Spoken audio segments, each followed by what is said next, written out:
Radio Silaturahim dan juga Rasil TV untuk Islam yang satu, untuk Indonesia bersatu. Kembali lagi dalam acara Hikmah Pagi bersama Ustadz Agus Sudarmaji. Tadi sudah diberi aba-aba oleh Ondi, segera masuk karena memang sudah memasuki sesi yang kedua di pagi hari ini. Sudah ada beberapa pertanyaan yang masuk, Ustadz.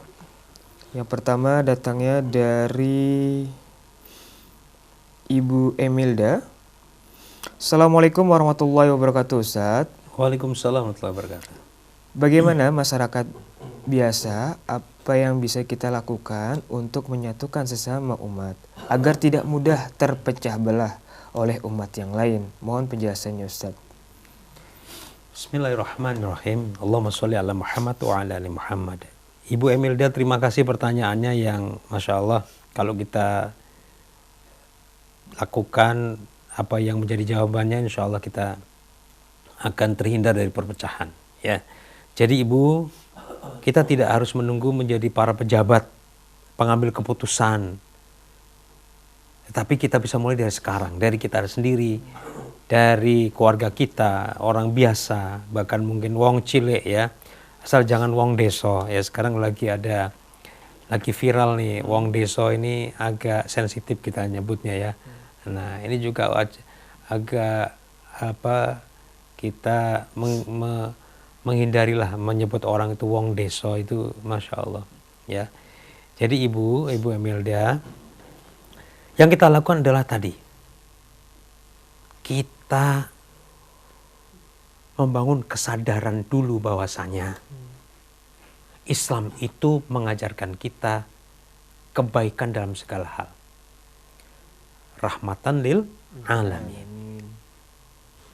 Dalam konteks kehidupan bermasyarakat, kehidupan sosial, tidak lain dan tidak bukan, rahmah itu terjadi ketika terjadi perdamaian, persaudaraan di antara sesama umat manusia.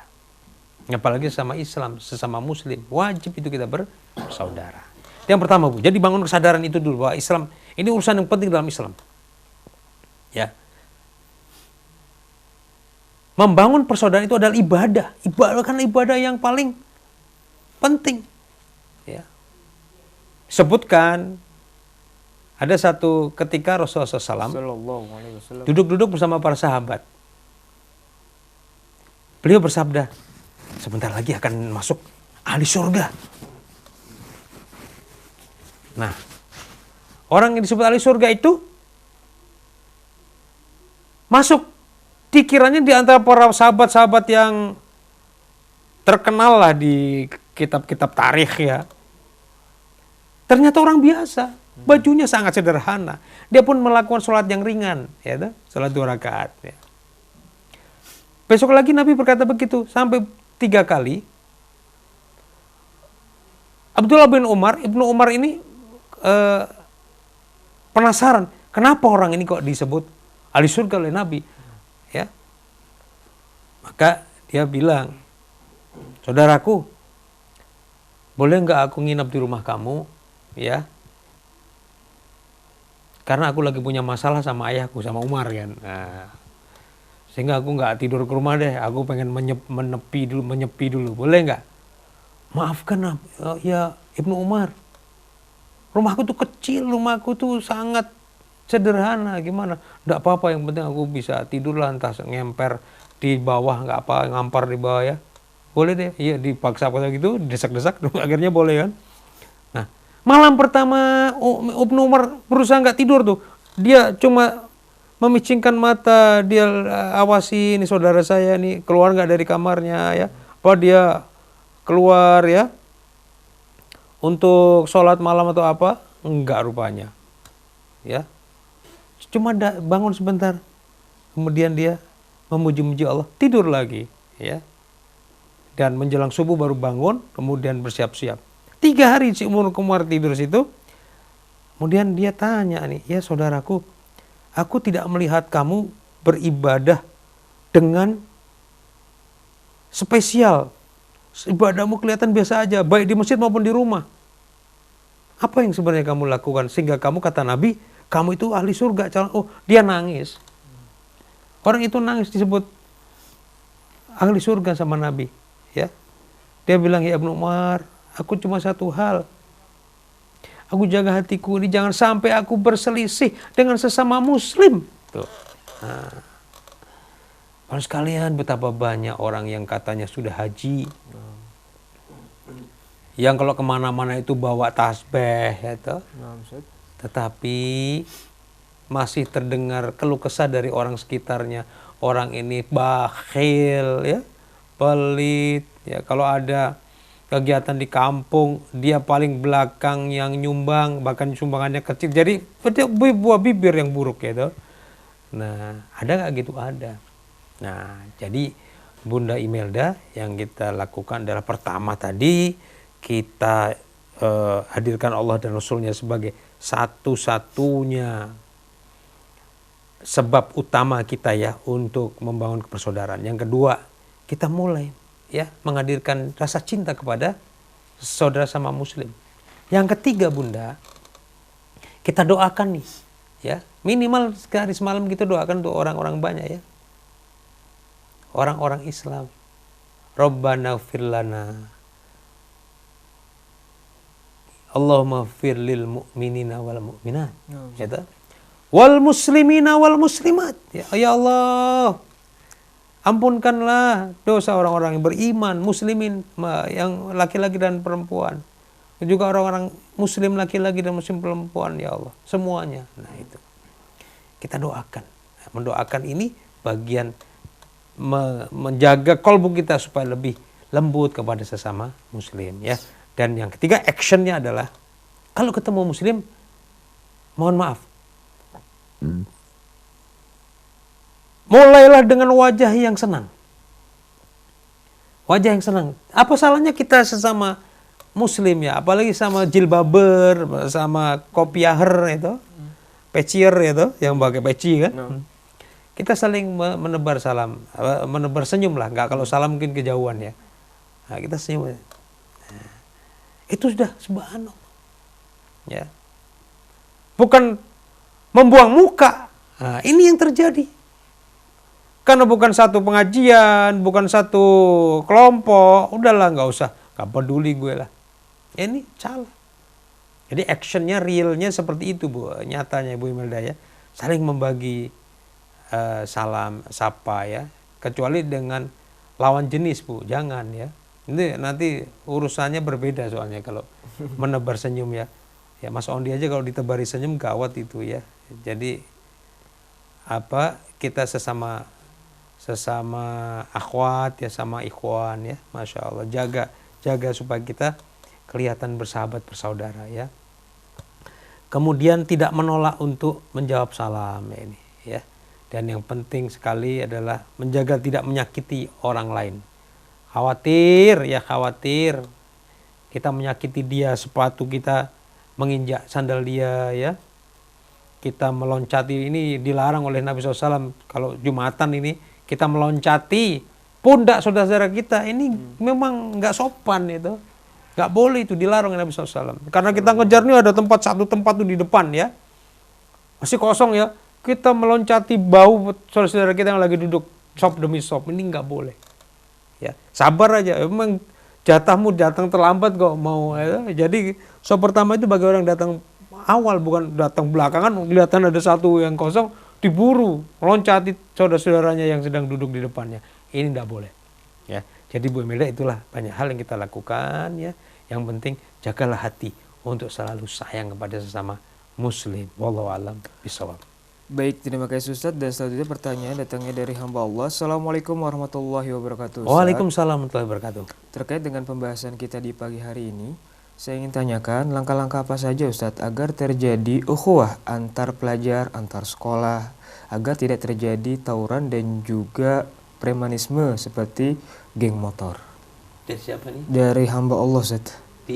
Di Jakarta Ustadz. Baik. Ya.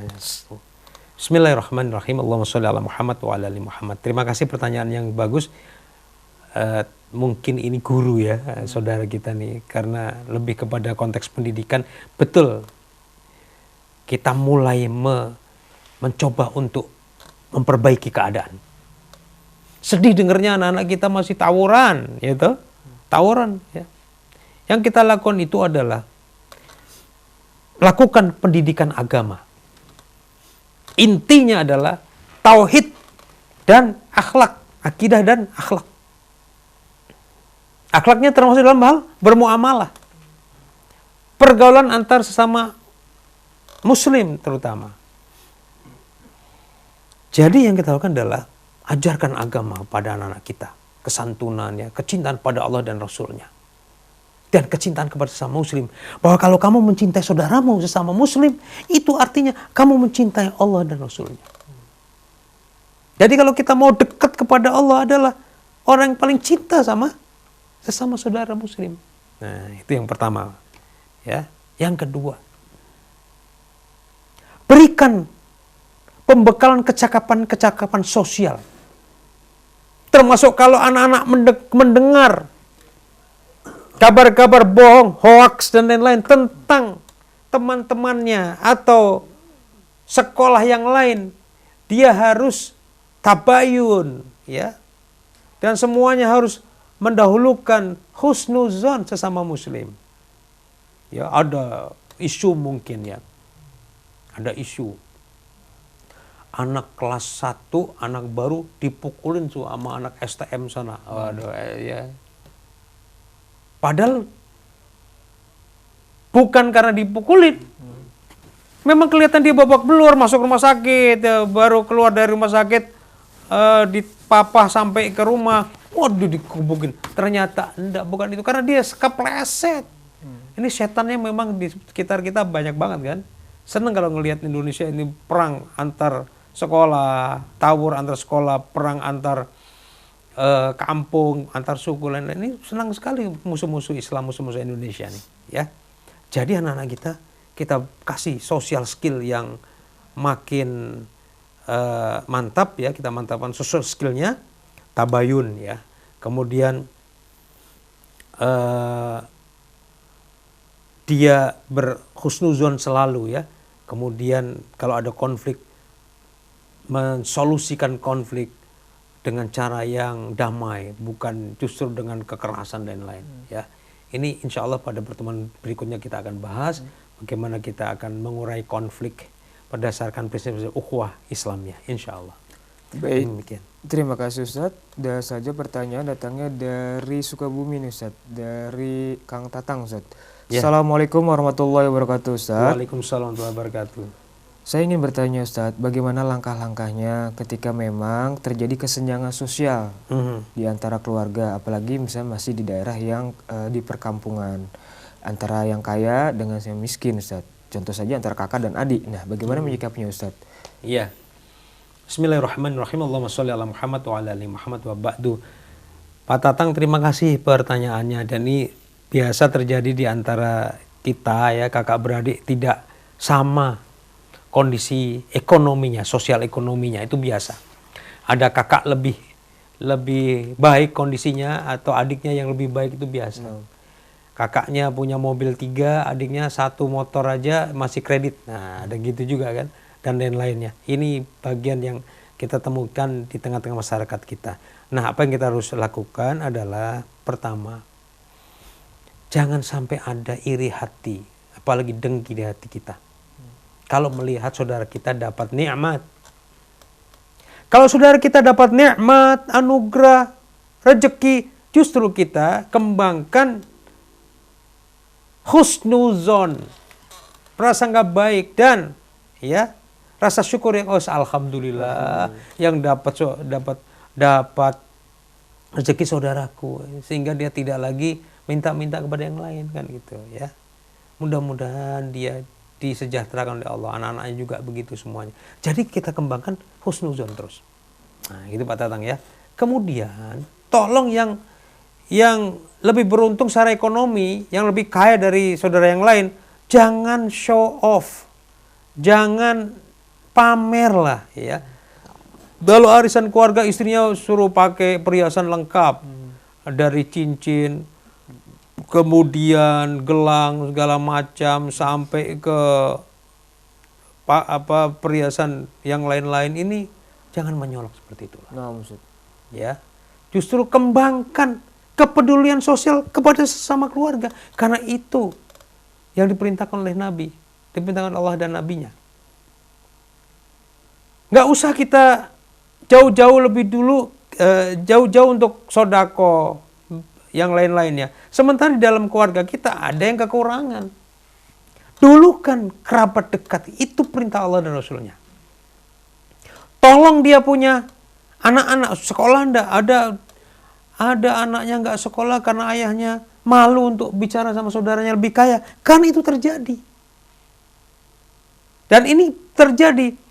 Ada seorang ayah lebih senang bicara kepada temannya yang bukan saudara satu nasab ya, saudara kandung.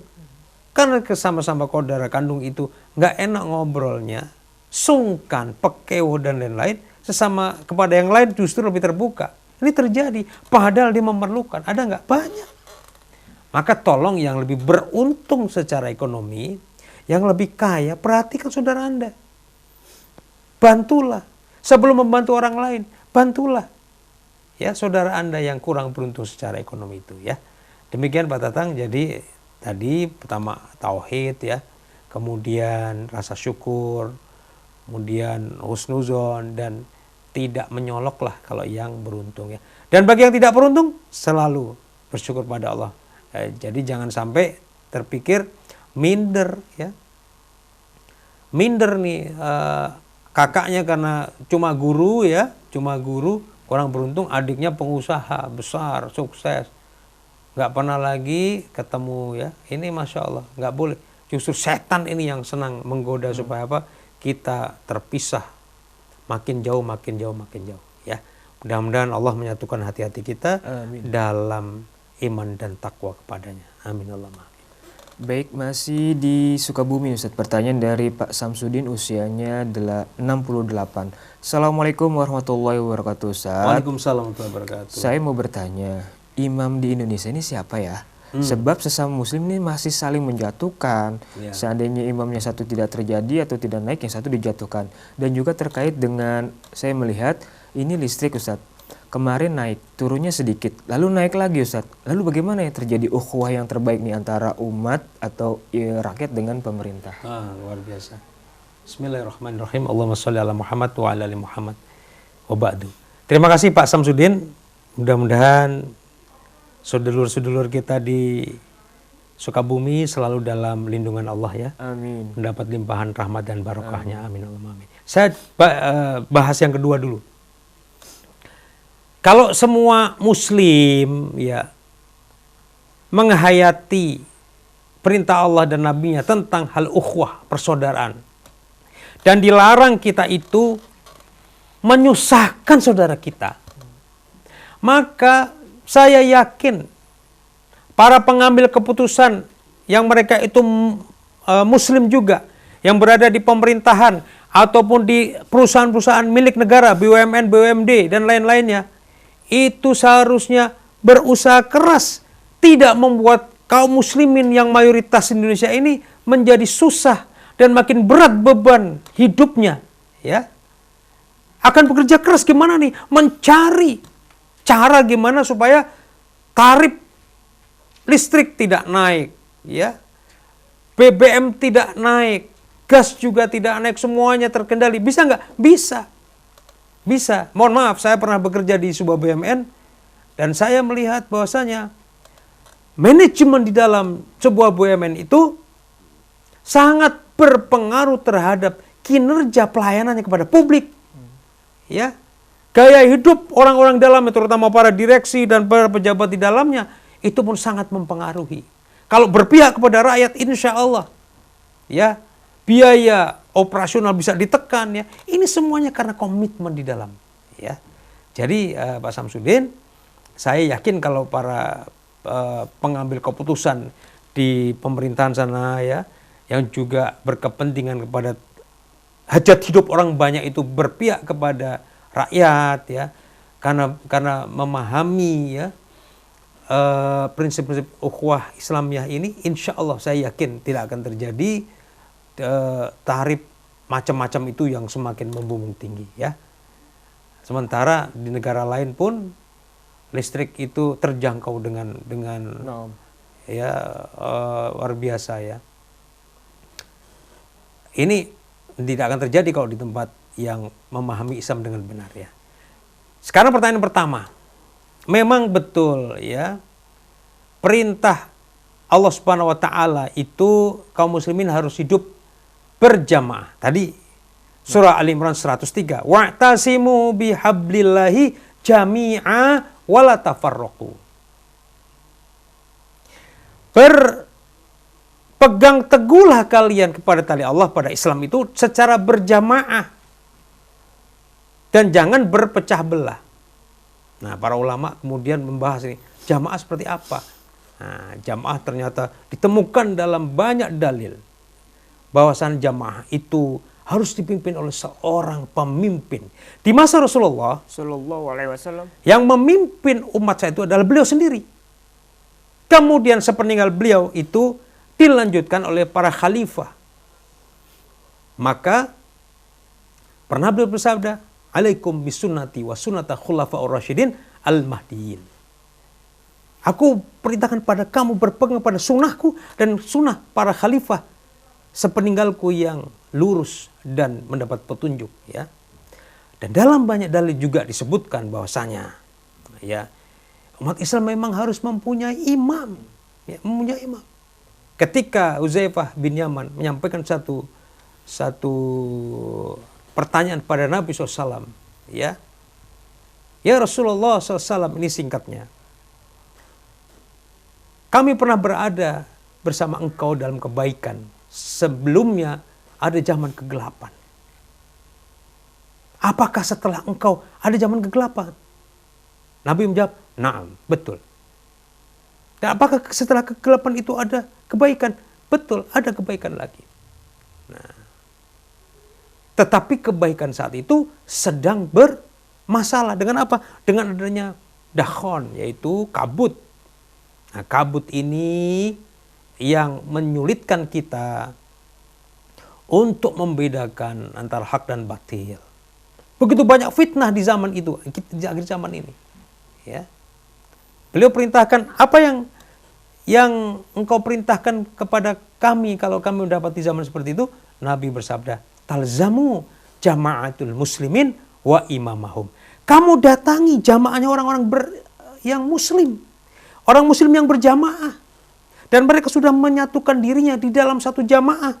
Mereka hidup dengan berjamaah, saling sayang menyayangi, saling membela. Dan mereka dipimpin oleh seorang imam. Ya. Dipimpin oleh seorang imamul muslimin. Cari ini. Ya. Dan ini bukan jamaah politik, bukan jamaah kagetan, bukan. Jamaah yang betul-betul. Ya. Jamaah yang betul-betul dibangun di atas manhaj nubuwah. Ya. Sehingga kepemimpinan umat itu tidak nihil, tidak vakum, tidak kosong. Karena diturunkan terus-menerus dari para khalifah dan terusnya. Dan sekarang di khalifah akhir zaman, kekhilafahan yang dibangun di atas manhaj nubuwah. Ya. Demikian, karena kita sudah di akhir acara kita pagi ini, saya ingin menyimpulkan ikhwan sekalian. Ya. Marilah kita, ini karena semangat Ramadan selesai, kita masuk ke Syawal. Syawal itu adalah bulan peningkatan. Kita meningkatkan komitmen kita untuk apa? Untuk kembali mengamalkan syariat Islam dengan sepenuh hati, dengan kafah. Dan tentu saja ini disesuaikan dengan kondisi kita. Dan untuk sampai kepada kondisi yang sempurna pengamalannya itu tidak lain dan tidak bukan kita aktif dalam menuntut ilmu ya. Mudah-mudahan Allah Subhanahu wa taala memberkahi semua pendengar Rasil, amin, TV maupun radionya ya, dan juga kami yang ada kru di sini dan juga kaum muslimin di mana saja berada ya, mudah-mudahan dihindarkan dari semua fitnah. Rabbana atina fid dunya hasanah wa fil akhirati hasanah wa qina adzabannar wa adkhilnal jannata ma'al abrar ya aziz ya ghafar ya rabbal alamin. Wassallallahu ala Muhammad wa alihi walhamdulillahi rabbil alamin. Wa minkum. Assalamualaikum warahmatullahi wabarakatuh. Waalaikumsalam warahmatullahi wabarakatuh. Terima kasih Ustaz atas hikmah yang disampaikan di pagi hari ini. Kami ucapkan terima kasih yang sebesar-besarnya untuk ikhwan dan akhwat fillah rahimakumullah yang berinteraktif bersama kami, dan juga kami ucapkan terima kasih untuk kerabat kerja kami yang ada di daerah di Meranggen, Sukabumi, dan juga di Batam. Mohon maaf bila ada hilaf dan juga salah kata dalam penyampaian. Saya Muhammad Arifin masih ditemani oleh Ondi dan juga masih ditemani oleh Bang Adi Seruput di perangkat meja operator. Mohon undur diri. Subhanakallahumma wa bihamdika asyhadu an la ilaha illa anta astaghfiruka wa atubu ilaik. Assalamualaikum warahmatullahi wabarakatuh. Waalaikumsalam.